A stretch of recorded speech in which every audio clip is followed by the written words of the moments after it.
you think will be the best signing, or who's been the signing you've liked the most? I'll give you mine. I think Joao Pedro is a huge signing for Chelsea, and I personally have him as my guy that's going to go from a good player, he's a good Premier League player, to potentially by the end of the season, we're looking at him as like, oh, you're a star. Like, you're one of the best players in the Premier League. The guy looks so hungry at the moment. I always thought of Brighton, like, very talented player, very technically gifted, but almost a little too lackadaisical at times. Like, he gives me Berbatov vibes at times. Like, he strolls around. At Chelsea, in the first opening few weeks since he's been there, he seems to be playing with an edge. I'm seeing him strike the ball harder than I've ever seen him strike it before, bro. And I look at what he could potentially do with Cole Palmer in that Chelsea team. I think Joao Pedro is one to watch out for this season. I'm going to go with El Hadji Malik Diouf, West Ham left back. Yeah. We saw him against England, right? Flipping hell, bruv.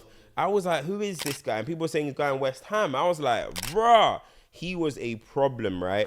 He looks good, bruv. Athletic. He looks technically decent. He can whip a ball. A great signing. I think that might be one of them one and dones. Like, it could be a top season bomb, big club, You reckon? sign him. I think so, bro. I might be wrong. This might be his third club in 3 years, Wow. 3 years or something.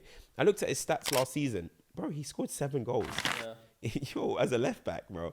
I'm looking forward to seeing him. I think that could be a one and done. I'm excited to see him. I know it might be boring left back, No, whatever. I think but that's a good show. Yeah, It's man, an I'm looking forward to outside seeing show. It's not people are expecting Verts, Gyökeres. yeah. I want to see Can him. I tell you who else I like in Yeah. terms of sleeper show? I spoke about him in the Club World Cup. John Arias going to Wolves. Okay. Creative player, 27 years old, played his whole career in South America. He's finally got his big break to Wolves. That's supposed to be the Cunha replacement. Now, Wolves have Interesting. sold potentially their two best players in Cunha and Aït-Nouri, and I think if they're going to stay up, you always kind of think those teams towards the bottom, they need a maverick that can kind of get them out of situations.